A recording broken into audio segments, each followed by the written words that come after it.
Thank you for staying with us. We start with this now. Having started her athletic career as a netball player, Rumandi Potgieter was part of the first ever team to lift the Varsity Cup trophy with Tuks. She then left netball to start rugby with Tuks Women's Sevens as she toured Dubai and France, winning the first and only Varsity Cup Sevens. Rumandi then made her home with the Bulls Daisies before making a debut for the Springbok 15s back in 2021. Currently, she's the Lions Rugby Union social media manager.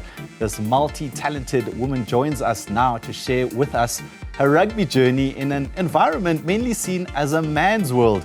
Rumandi, thank you so much for joining us on Newzroom Afrika. I know you had to scoot through the Joburg traffic from Ellis Park just to make this interview. But first and foremost, why would you leave the comforts of a netball court to go into a combat sport like rugby?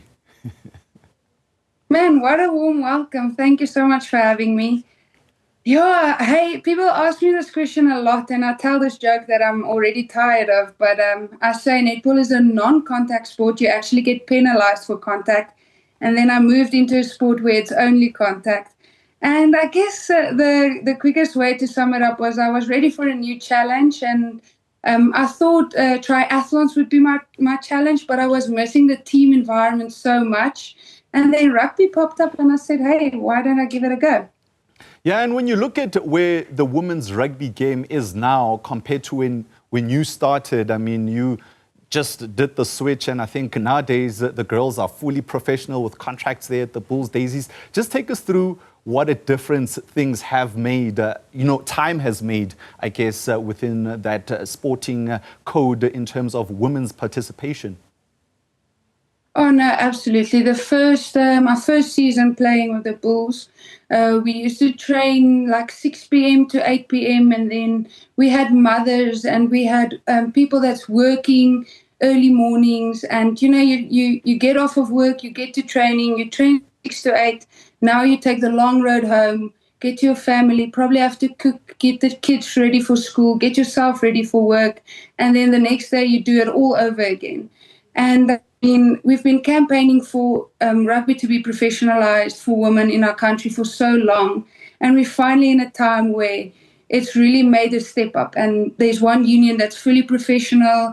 And the Springbok women, you can see them pushing for contracts, pushing for amazing sponsorships. And it's really, really good to see how far we've come in a matter of 3 years. Yeah. And how easy or difficult was it to juggle all those things? I hear you talking about keeping the household alive and still play the sport.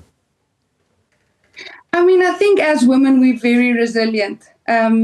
So I think at first you struggle with it, but then it just becomes your routine and you just get into habit. And being surrounded by such strong women, it motivates you to just keep going, keep your head down. And rugby is sometimes a bit of a breather for people.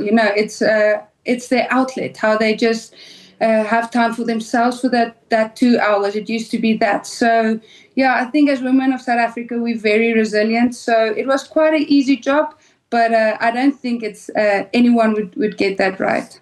And when you did make that switch from netball to rugby, did you ever think you'd one day be wearing that Springbok jacket? Man, no, I really didn't. So I started with sevens and then COVID hit, so there was no more sevens.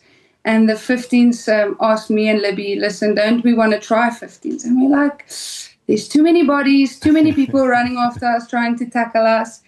And we said, hey, let's give it a go. At least it's something, because sevens isn't happening. And we used to train kicks after training or before training. We used to put some extra work in. And we used to joke because it was the World Cup year when we started playing, or it was the year leading up to World Cup. And we used to joke and we say, okay, this kick is to win the World Cup, or this kick is to get into the Springbok team. And I really never thought I would make it, but it was a big, big blessing. And till this day, I don't know how it happened. I can just tell you that God is good and He's big. For sure. And I mean, right now the girls are over in England preparing for their second Rugby World Cup fixture. How do you see them faring against Italy? They had a blockbuster start against Brazil, but now the real tournament starts. Definitely. That first game was super entertaining, and I'm I'm so happy that they got that opportunity to just show the world a bit of their spark and to get people talking about them. Because we were quite the underdog in the first World Cup that I played. And this time around, you have the whole of South Africa posting about them, watching their games, excited about them. So that first game was exactly what they needed to kick off a good World Cup campaign. I hope they can take that confidence into Sunday's game. They're really going to need it. Italy is a well-rounded side. They are very experienced, a lot of caps in that team. And we've battled against Italy, but we've come so close to beating Italy. I'm really hoping that this time around, we're going to pull it through. As the team was preparing to go to the Rugby World Cup, one of their warm-up matches, if one could call it that, was against New Zealand, the Black Ferns. And they did extremely well beating New Zealand. Do you like what you see in this team? And what are some of the key aspects that you feel that South Africa has grown in every department?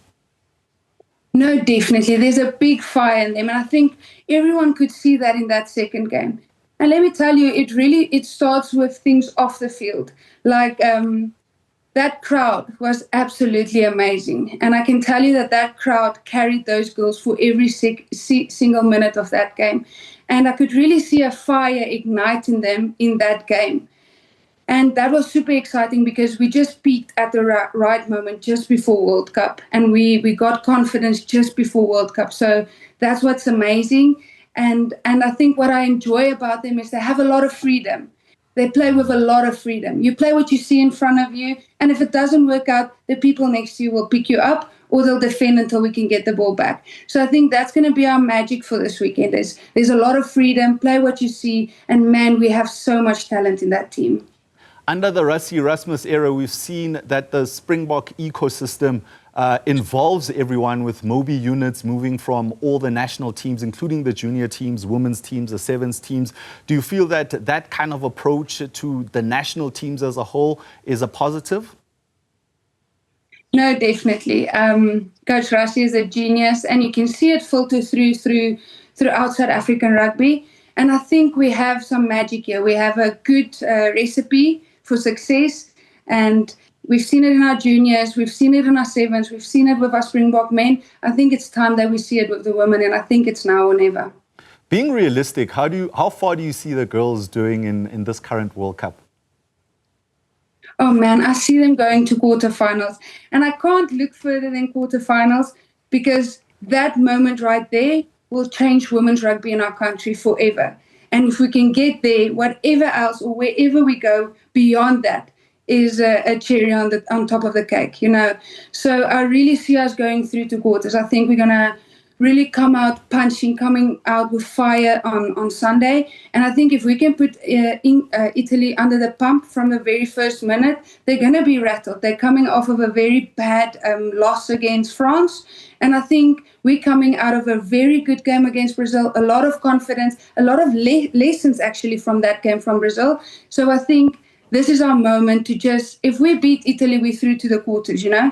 So that's all we need. We can only focus on Italy now, but I definitely see us going to quarters and changing the whole country's perspective of women's rugby.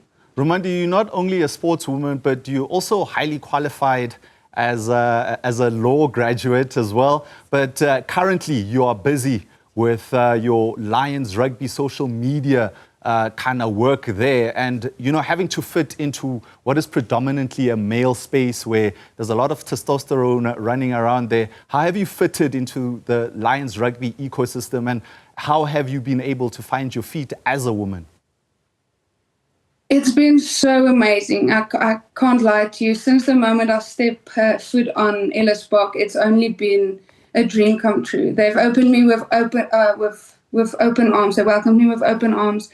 They've been so amazing. They've been teaching me about the ins and outs, things that social media managers doesn't even have to know, but things that you wouldn't know as a player, things behind the scenes, things. They've included me in so many meetings, and it's really opened my eyes to what can be if you're in a space that wants you to grow. They've really been super amazing, and I've been growing over 6 months. I've already grew so much there, and it makes me also appreciate the game and appreciate the players a bit more.